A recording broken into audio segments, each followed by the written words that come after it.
और बहन बीना जी, गारू भट्टी जी, और अपने जम्मू कश्मीर पीपल फोरम रियासी के अध्यक्ष रतन जी, और मेरे सामने बैठे समाज के अलग अलग क्षेत्रों में अलग अलग प्रकार के कामों का नेतृत्व और मार्गदर्शन करने वाले समाज के बंधु भगिनी, युवा साथी।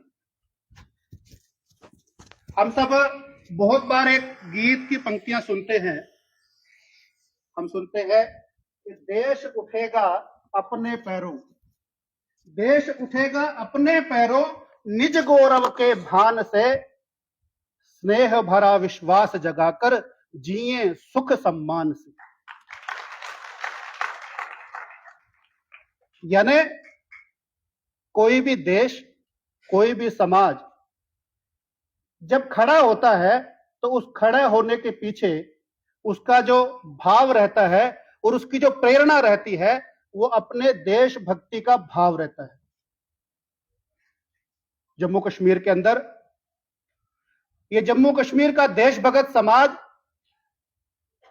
जो देश की आजादी के साथ ही अपने अस्तित्व के लिए संघर्ष करना प्रारंभ हुआ था, उस देशभक्त समाज के उस संघर्ष को जो परिणति मिली, उसका जो परिणाम आया, उस दिन को आज हम याद कर रहे हैं। आज वो एकात्मता दिवस, वो जो एकीकरण महाराजा हरि सिंह जी ने प्रारंभ किया था, उन्होंने अपनी ओर से कंप्लीट किया था 100%, बिना किसी शर्त के।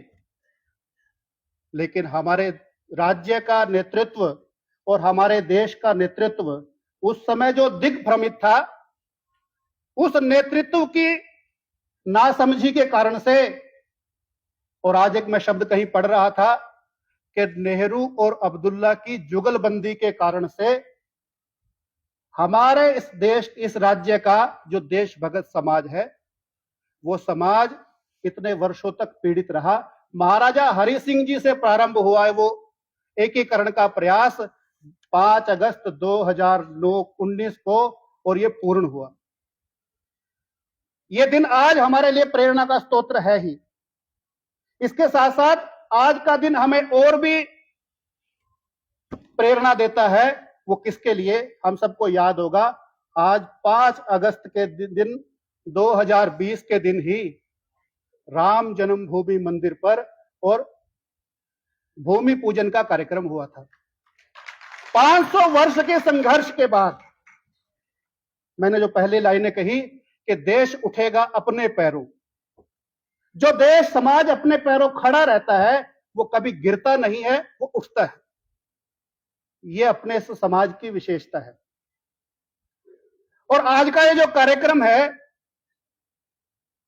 हम सब समाज के बड़े प्रतिष्ठित लोग हैं, इस बात का हमको पक्का ध्यान रखना है। आज का ये कार्यक्रम तर्कों का कार्यक्रम नहीं है। हमको 2019 के बाद क्या मिला और उससे पहले क्या नहीं मिलता था, ये तर्कों का कार्यक्रम नहीं है, ये भावना का और भाव का कार्यक्रम है। ये भाव का कार्यक्रम है, संवेदनाओं का कार्यक्रम है, और उन अपने मन की भावनाओं को प्रकट करने का कार्यक्रम है जो हमारे से पूर्व के हमारे बुजुर्गों ने सही है। हम याद करें कैसे हमारे देश के, हमारे प्रदेश के लोगों ने अपने इस जम्मू कश्मीर के लिए काम किया। महाराजा हरि सिंह जी ने बिना शर्त के जम्मू कश्मीर का विलय देश के साथ किया। 562 रियासतों में से एक जम्मू कश्मीर, जैसे शेष 562 रियासतें उन्होंने जम्मू कश्मीर में विलय किया, देश में विलय किया, भारत में विलय किया, वैसे ही जम्मू कश्मीर का विलय हुआ। अलग से कोई कागज नहीं था। हमारे बीच में रघु मेहता जी हैं, सीनियर एडवोकेट है, आप तकनीकी जानकारी वो भी दे सकते हैं। बहन मीना गिल्ला ये पढ़ रही हैं, ये इनको भी जानकारी है, तकनीकी जानकारी नहीं। लेकिन इस बात को हमको समझना है कि बिना शर्त वो विलय जो महाराजा हरि सिंह ने किया था, लेकिन नेहरू और अब्दुल्ला की जुगलबंदी के कारण से उसको दरकिनार करते हुए शेख अब्दुल्ला जी ने और नेहरू जी को भ्रमित करते हुए 370 और 35 ए को 370 को पहले जम्मू कश्मीर में लाया और बाद में 35 से लाई। कब आ गई हमारे जम्मू कश्मीर के लोगों को कुछ पता ही नहीं चला, क्योंकि हम सब किसी भूमिका में थे ही नहीं। हम एक ही भूमिका में थे, वो भूमिका थी लड़ाई की, संघर्ष की। उस भूमिका में थे हम, और वो हमने दिलो जान से किया। जब इस देश, मुझे भी याद है, मैं हरियाणा के अंदर जब छोटा सा था, शाखा जाता था, तो शाखा में हम नारा लगाते थे खेलते खेलते। क्या नारा लगाते थे? एक देश में दो विधान, दो निशान, दो प्रधान, नहीं चलेंगे, नहीं चलेंगे। मुझे नहीं पता था जम्मू कश्मीर कौन सी दिशा में है, और मुझे यह भी नहीं पता था कि मेरे को वहीं जाकर काम करना पड़ेगा, लेकिन नारा लगाते थे। ये दो निशान, दो प्रधान, दो संविधान, ये क्या है ये भी नहीं पता था, लेकिन भाव था कि जम्मू कश्मीर हमारे देश का हिस्सा है, था और हमेशा रहेगा।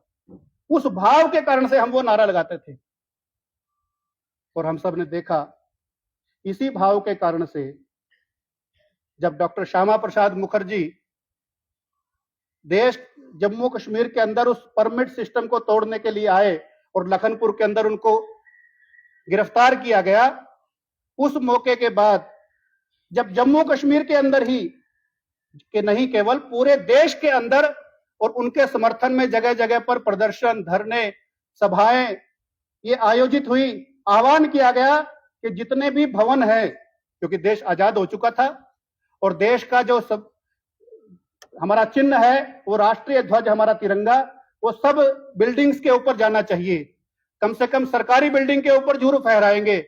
इस बात के आग्रह को और इस बात के संकल्प को लेकर हमारे जम्मू कश्मीर के अंदर भी जो देश भगत समाज के हमारे उस समय के नेतृत्व करता थे, वो सब लोग और लगे, और हमारे जम्मू कश्मीर की सरकार, उनको तिरंगा रास नहीं आता था, उनको समझ में नहीं आता था तिरंगा, इससे डर लगता था, खौफ लगता था, और परिणाम स्वरूप उन तिरंगा फहराने वाले हाथों को, वो हाथ उठे नहीं, वो हाथ गिर जाए, और केवल हाथ नहीं, वो व्यक्ति भी गिर जाए, इसके लिए गोलियां चलाई गई। और हम सबको याद है, हमारे जम्मू कश्मीर के अंदर 4 स्थानों पर हमारे 14 लोग उस समय बलिदान हुए। हीरानगर, जोड़ियां, सुंदरबनी और रामबन, इन 4 स्थानों पर 14 लोग बलिदान हुए। और वो जो बलिदानों की श्रृंखला है, वो जो बलिदानों की चेन है, वो लंबी चलती रही। ये जो काम हमारे सब लोगों ने किया उस समय, किसके लिए किया? उस एक भाव के लिए किया, जो भाव अपने इस देश को एक करने का था। अपने इस समाज के अंदर ऐसे लोग, हमारे समाज का एक हिस्सा, बहन मीना गिल ने भी बताया, भाई साहब ने भी बताया, सुखदेव जी ने, कि एक हिस्सा हमारे समाज का ऐसा तो था कि जो भारत का नागरिक तो था, लेकिन वो जम्मू कश्मीर का नागरिक नहीं था। कितनी मजाक की बात है कि जम्मू कश्मीर में जो व्यक्ति जहां रहता है, वो वहां का नागरिक नहीं है, वो देश का तो नागरिक है। ऐसे कैसे होगा? हमें याद होगा, अपने पहले गृह मंत्री रहे लालकृष्ण आडवाणी जी, वो जम्मू कश्मीर के इन लोगों के बारे में बोलते थे। वो कहते थे उस समय मनमोहन सिंह जी को कि मनमोहन सिंह जी, गलती क्या हो गई है, हम और आप दिल्ली पहुंच गए तो हम नागरिक हैं, वो बेचारे जम्मू कश्मीर में रुक गए तो वो इस देश के नागरिक नहीं है। क्या मजाक है? लेकिन क्योंकि ऊपर से झंडी नहीं मिलती थी, तो बेचारे मनमोहन सिंह जी मोहन सिंह जी रह जाते थे। वो मनमोहन जी नहीं थे, वो मोहन सिंह रह जाते थे। अपने इस देश के अंदर, अपने इस प्रदेश के अंदर जम्मू कश्मीर के लिए काम करने और बलिदान करने वाले ऐसे लंबे लोगों की श्रृंखला हम सबके सामने आती है। आतंकवाद का दौर, उस आतंकवाद के दौर में कौन निशाने पर था? इस जम्मू कश्मीर का रहने वाला देश भगत समाज निशाने पर था। कहां से वो प्रारंभ हुआ? इन 14 बलिदानियों के साथ वो प्रारंभ हुआ दौर, और जो सिलेक्टिव किलिंग का वो दौर वो कहां से प्रारंभ खत्म हुआ, तो अपने 2019 9 अप्रैल को, और अपने आदरणीय चंद्रकांत जी किश्तवाड़ के अपने प्रांत के संघ के सेवा प्रमुख थे, वो नौकरी करते थे अपनी हॉस्पिटल के अंदर, उनको निशाना बनाकर वो सिलेक्टिव किलिंग का दौर थोड़ा देर के लिए थमा। और कैसे लोग हैं हम सब, कैसे लोग हैं जम्मू कश्मीर के अंदर हम काम करने वाले, बड़े सहज और बड़े सरल लोग हैं। इन परिस्थितियों के अंदर भी हार मानकर काम करने वाले नहीं है, बल्कि मजाक मजाक में और मजे मजे में काम करने वाले लोग हैं, प्रसन्न मुद्रा में काम करने वाले लोग हैं, बलिदान को भी खेल समझकर और काम करने वाले लोग हैं। मुझे याद आता है अनिल परिहार, अजित परिहार जी का 6 महीने पहले 1 नवंबर को बलिदान हुआ किश्तवाड़ के अंदर। वहां पर उनका श्रद्धांजलि कार्यक्रम हुआ। हम सब में से किसी को किश्तवाड़ जाने का अवसर मिला हो तो वहां भारतीय विद्या मंदिर का एक बड़ा परिसर है, ग्राउंड है, उस ग्राउंड में श्रद्धांजलि कार्यक्रम हुआ। लगभग 4-5 हजार लोग उस श्रद्धांजलि कार्यक्रम में शामिल हुए, किश्तवाड़ के आसपास के गांवों के। लेकिन वो ग्राउंड बड़ा था और अनुभव ना होने के कारण से, उस ग्राउंड में पहले कोई बड़ा कार्यक्रम ना होने के कारण से, हमने जो स्टेज लगाई वो बिल्कुल एकदम से लास्ट दीवार के साथ लगाई। 4-5 हजार लोग होने के बावजूद भी फ्रंट से ग्राउंड खाली रह गया। सबको बड़ा अटपटा लगा। 6 महीने के बाद ही चंद्रकांत जी का बलिदान हो गया। उनका श्रद्धांजलि कार्यक्रम हुआ तो उस समय एक दिन पहले श्रद्धांजलि कार्यक्रम के हम लोग व्यवस्था के लिए वहां स्कूल के अंदर खड़े थे। 50-60 कार्यकर्ता थे। स्टेज कहां लगाई जाए इसके ऊपर चर्चा चल रही थी। चर्चा चलते चलते और बात करते करते कहा कि नहीं, आज थोड़ा इस बार स्टेज आगे लगाएंगे, जो खाली रह जाएगा था उसको पीछे छोड़ेंगे, आगे लगाएंगे स्टेज। एक कहना का नहीं नहीं इधर बाईं तरफ लगाएंगे, उसने कहा नहीं इधर लगाएंगे तो सूरज स्टेज वालों के मुंह पे आएगा। उसने कहा नहीं दाईं तरफ लगाएंगे, नहीं इधर नहीं लगाएंगे, जनता के मुंह पे सूरज आएगा, अच्छा नहीं लगेगा। अभी ये सारी चर्चा चली रही थी तो एक हमारे वहां उस समय कार्यकर्ता, प्रमुख कार्यकर्ता, बड़े अनुभवी कार्यकर्ता, वो हंसते हुए कहते कोई बात नहीं, कहीं लगा लो, पिछली बार हमने वहां लगा लिया था, अनुभव आया कि खाली रह गया सामने से, इस बार इधर लगा लो, थोड़ा आगे करके लगा लो। हमारे यहाँ तो रिवाज है 2-4 महीने बाद और हम में से किसी का नंबर लगेगा तो फिर कहीं तीसरी जगह लगा लेंगे, क्या फर्क पड़ता है। ये केवल शब्द नहीं है, ये सहज भाव से उस बलिदान को स्वीकार करने का एक जो मादा हमारे समाज के अंदर है, जम्मू कश्मीर के देशभक्त जनता के अंदर है, ये उसका प्रतीक है। 2019 को 5 अगस्त के दिन जब जम्मू कश्मीर के अंदर से ये 370 और 35 से हटी, केवल मैं नहीं, आप सब भी उस दिन के उस समय को, उस सुबह के 8:30-9 बजे के आसपास के समय को अगर याद करेंगे, आप सब में से जो भी उस दिन टीवी के सामने था, उस अवसर को याद करिए। कोई ऐसा नहीं था जिसकी आंखों में आंसू ना आए, कोई ऐसा नहीं था जो भावुक ना हुआ हो।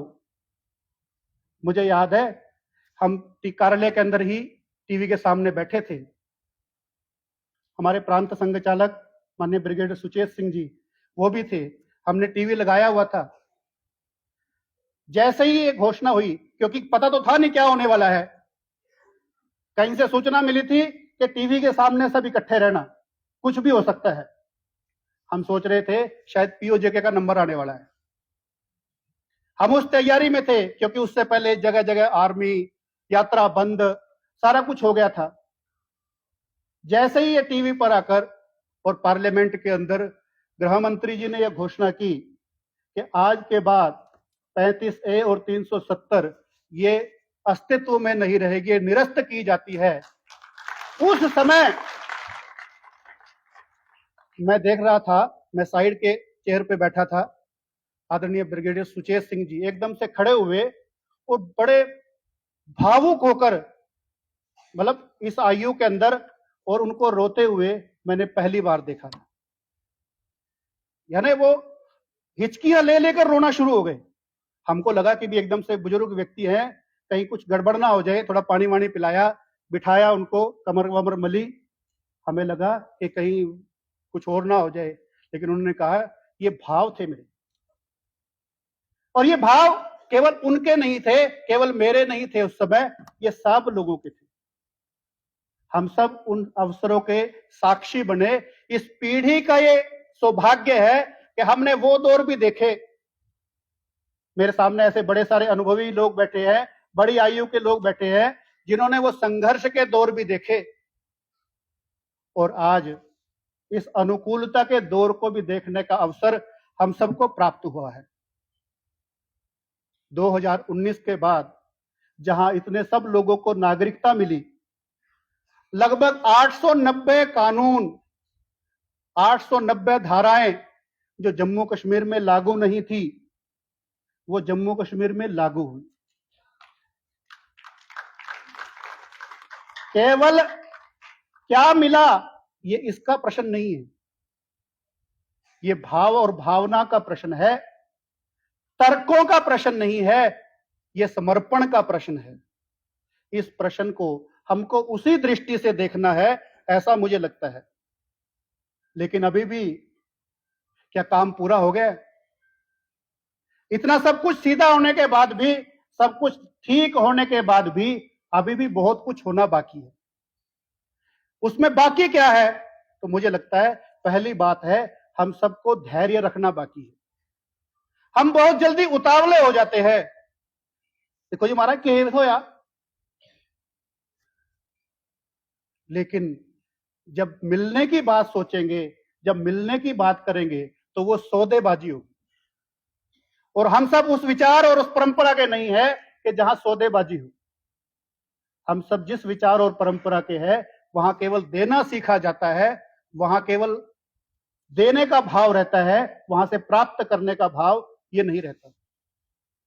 तो हमको सबसे पहले धैर्य रखना सीखना है कि ये जो 60-70 वर्ष का सारा फैलाया हुआ रायता है, इस रायतों को समेटने के लिए कम से कम 15-20 वर्ष तो ये लगने हैं। तब तक का धैर्य हमारे इस देशभक्त समाज को रखना पड़ेगा। क्यों? क्योंकि हम सब ने कश्मीर फाइल फिल्म देखी होगी।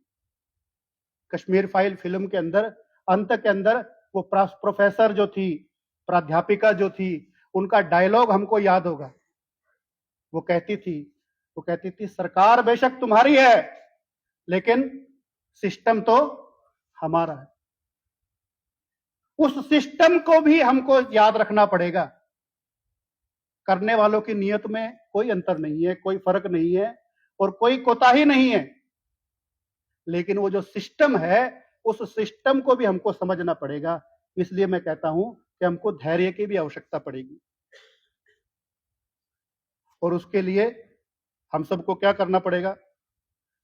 मुझे याद आता है कि अपने देश के प्रधानमंत्री अटल बिहारी वाजपेयी जी कविता बोलते थे बहुत, हम सब ने कई बार सुनी होगी। वो क्या कहते थे? वो कहते थे 15 अगस्त का दिन कहता, आजादी अभी अधूरी है, सपने सच होने बाकी है, रावी की शपथ न पूरी है। रावी की शपथ क्या थी? तो वो रावी की शपथ पूरे भारत की थी। मुझे लगता है कि वो जो पूरे भारत का वो जो सपना है, जिसका अंदेशा हम सब में से बहुत सारे लोगों को 5 अगस्त 2019 को हुआ था, वो भी अभी होना बाकी है। और वास्तव में ये पक्की बात है, मेरे मन का तो संकल्प शायद यही है, मेरी कल्पना तो यही है, और मेरे सामने बैठे हुए हम सब जो लोग हैं, मैं विश्वास के साथ कहता हूं कि हम सब अपनी इन्हीं आंखों से उस चीज को देखकर जाने वाले हैं। उस रावी के सपने को पूरा होने का हम ये देखकर जाने वाले हैं। तीसरा काम हमको जो करना है, इस सारे काम के अंदर हमारे समाज के जो लोग बलिदान हुए, जिन लोगों ने संघर्ष किया, जिन लोगों ने अपना जीवन और जवानी दी, उन सब को भी याद रखना और उनके अनुभवों से सीखते हुए उनके अनुभवों को सहेजना, ये भी हमारी दायित्व बनता है, इस पीढ़ी का दायित्व बनता है। कुछ समय के बाद हमारे वो साथी, हमारे वो बड़े अनुभवी लोग हमारे बीच में से चले जाएंगे समय के प्रभाव के कारण से।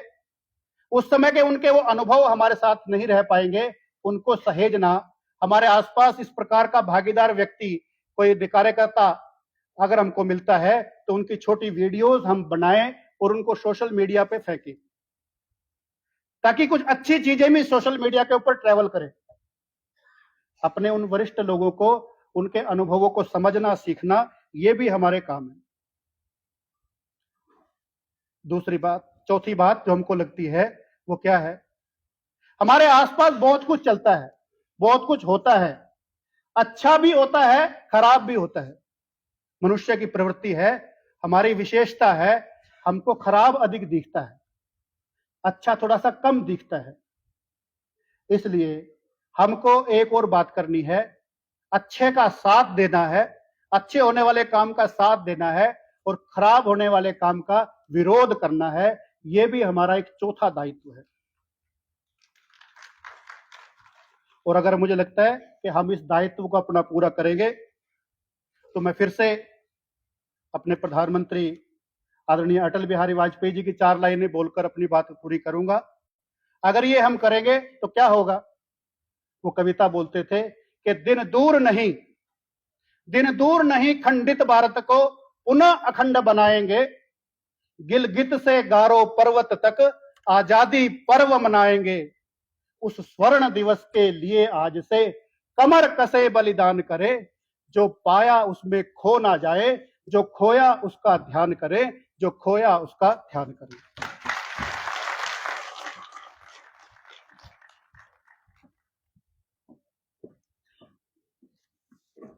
आदरणीय श्री मुकेश कुमार जी, आपके प्रेरणादायक एवं मार्गदर्शन उद्बोधन के लिए आपका हार्दिक धन्यवाद।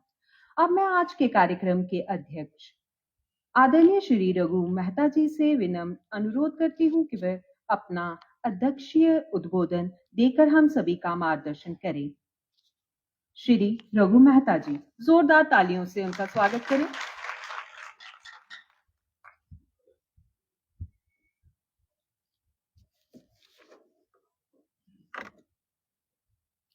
मंच पे आसीन प्रांत प्रचारक मुकेश जी, जम्मू कश्मीर पीपल फोरम रियासी इकाई के कन्वीनर श्री रतन मनहास जी, गारू भट्टी जी, आप एक सोशल वर्कर हैं और वाल्मीकि समाज के अध्यक्ष भी हैं। बहन मीना गिल जी, सुखदेव जी, भाई और बहनों, आज बहुत एक खुशी का अवसर है कि रियासी इकाई जम्मू कश्मीर पीपल फोरम की एकात्मता दिवस और तिरंगा यात्रा का ये पर्व मना रही है।